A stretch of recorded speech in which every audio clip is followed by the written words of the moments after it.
Learn, speak, listen. Welcome to Emily's English Podcast. Hello, hello, hello. Welcome back to another episode of Emily's English Podcast. I am your host, Emily, and I hope you are having a fantastic week. Whether you are driving to work, washing the dishes, walking your dog, or just relaxing on the sofa, I am so happy you are here with us. Today is going to be a special long episode because we are diving deep into a topic that everyone asks about. But before that, I have to introduce my amazing guest. She is a linguist, a teacher, and my absolute favorite coffee drinking partner. Welcome back, Dr. Sarah. Hi, Emily. Thank you for the warm welcome. And yes, we definitely drink too much coffee. I am actually drinking a very large cappuccino right now. It has extra foam on top. It is delicious. I can see that. It looks wonderful. You know, I tried to make coffee at home this morning, but I think I burnt the beans. It tasted terrible. I am not a good barista. I should stick to podcasting. Yes, stick to podcasting, Emily. Leave the coffee to the professionals. By the way, did you see the weather today? It is raining again. It makes me want to stay in bed and read a book all day. I know, it is so gray outside. But that is actually perfect weather for studying English, right? A cup of tea, a blanket, and some grammar exercises. Or listening to us. Exactly. It is cozy. Speaking of cozy, my cat is currently sleeping on my notebook.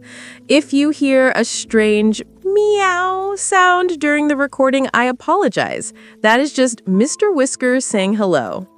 We love Mr. Whiskers. He's a recurring guest on the show.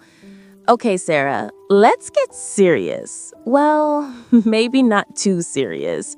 But today we are talking about the secrets of improving pronunciation without a teacher. This is for the people studying alone in their bedrooms while it rains outside. Where do we even begin? We must begin with the most important sound in the English language. It is a secret sound that many students don't know about. It is called the schwa. The schwa. I love this topic. It sounds like a magical creature. The schwa. Can you explain to our listeners exactly what the schwa is and why it changes everything? Of course, the schwa is a lazy sound. It sounds like ugh. It is very short and very weak. In English, we do not pronounce every vowel clearly. We only stress the important syllables. The other syllables become a schwa. That is a bit abstract. Can you give us a concrete example? Maybe something related to food? I am hungry after talking about coffee. Okay, let's talk about food. Let's take the word banana. It has 3 letter A's, but we don't say banana with 3 strong A sounds. We say ba-na-na. The first and the last A are schwa. They are lazy ba-na-na. Banana. I see. It sounds much more natural. What about another food? What about pizza? Pizza is a good one. The A at the end is a schwa. We don't say pizza. We say pizza. It's a very soft ending. Pizza. Now I really want pizza with extra cheese. But you're right. If a student says ba-na-na or pizza, clearly they sound like a robot. Or maybe like a GPS navigation system. Turn left at the pizza. Exactly. They sound robotic. If you want to sound natural, you must learn to be lazy with the unstressed vowels. This is the #1 secret to sounding like a native speaker instantly. Be lazy. I love that advice. Be lazy to be better. That is my kind of advice.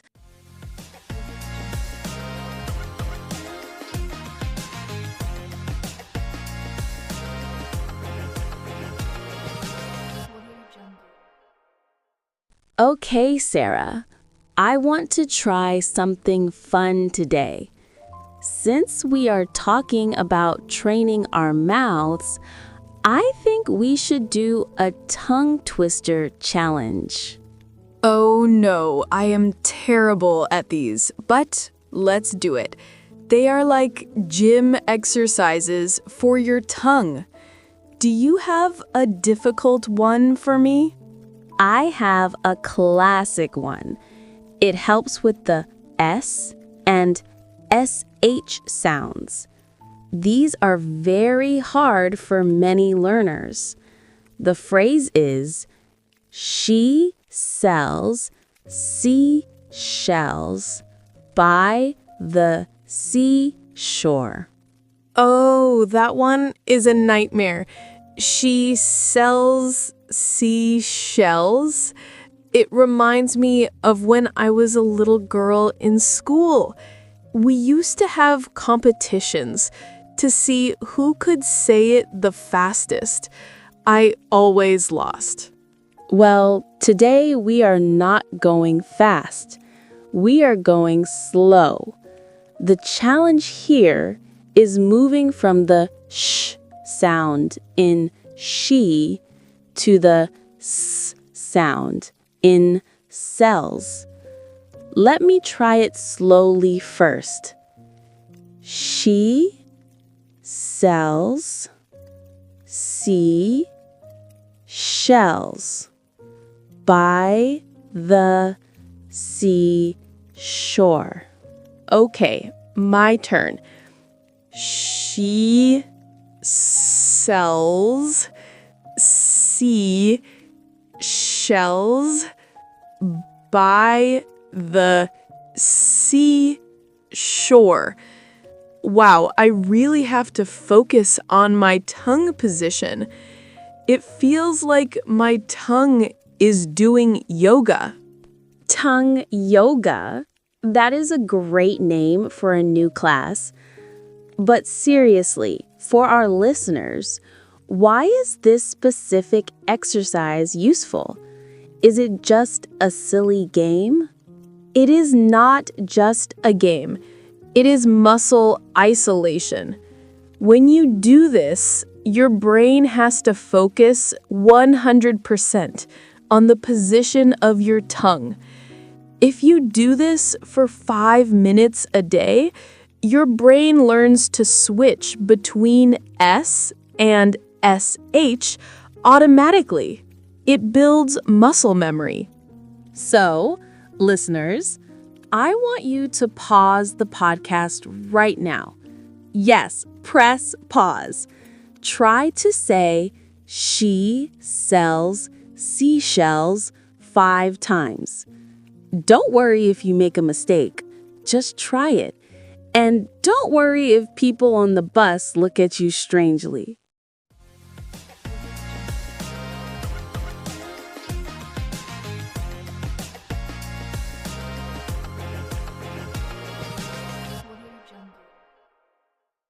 Welcome back from your practice. I hope you didn't tie your tongue in a knot. Now, we are going to move to a new segment, listener questions. We asked our followers on Instagram to send in their problems. Our first question is from Ahmed in Egypt. By the way, I have always wanted to visit Egypt. The pyramids look incredible in photos. Have you ever been to Egypt, Sarah? I haven't, but it is on my bucket list. I would love to see the Nile River and drink tea there. Hi to Ahmed and all our listeners in Egypt. Yes, hello, Egypt. Okay, Ahmed asks, I can pronounce words correctly when I read, but when I speak in a conversation, I forget everything and make mistakes. What should I do? This is a wonderful question, Ahmed. Thank you. This happens to everyone, even to me when I try to speak French. I know the words in my head, but when I order a croissant, I panic. This is called the gap between competence and performance. So, how does he fix it? How do we stop the panic? He needs to slow down. Speed is the enemy of accuracy in the beginning. Ahmed, when you speak to someone, try to speak at 70% of your normal speed. Take pauses. Breathe. It gives your brain time to find the correct pronunciation. Don't rush. It is not a race. That is great advice. Slow down to speed up later. Okay. Question number 2 is from Maria in Brazil. Oh, Brazil! I love Brazilian music. It is so energetic. Yes, bossa nova is my favorite. Very relaxing, just like this podcast. Exactly. Maria asks, is it important to learn the IPA, International Phonetic Alphabet? My answer is a big yes, but don't be scared. You don't need to learn all of it, but you should learn the symbols for the sounds that don't exist in your language. The IPA is like a map.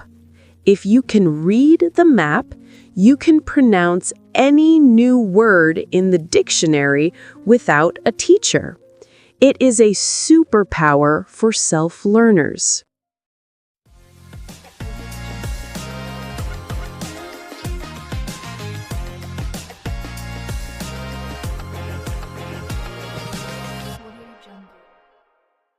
We have time for one more major technique.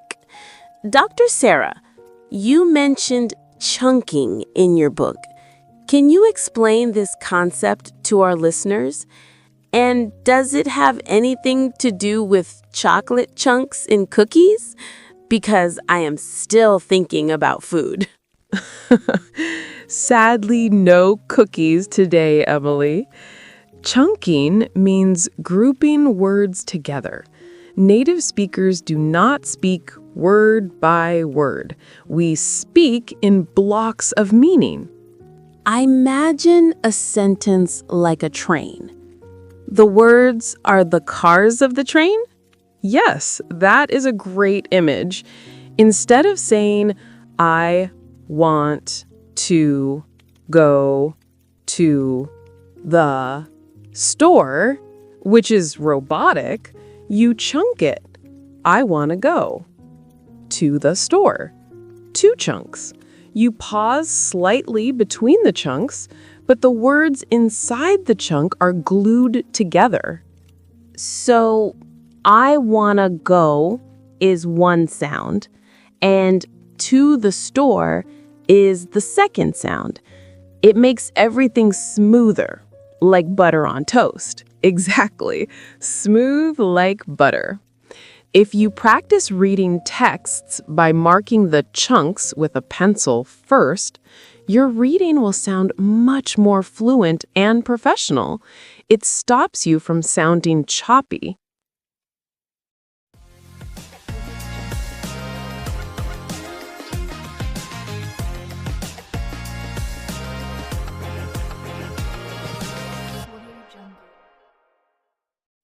Wow, we have covered so much ground today. We talked about the lazy schwa sounds and bananas. We did tongue twisters about seashells. We answered listener questions from Egypt and Brazil. And we learned about chunking and trains. It was a full episode. I really hope this helps everyone who feels alone in their learning journey.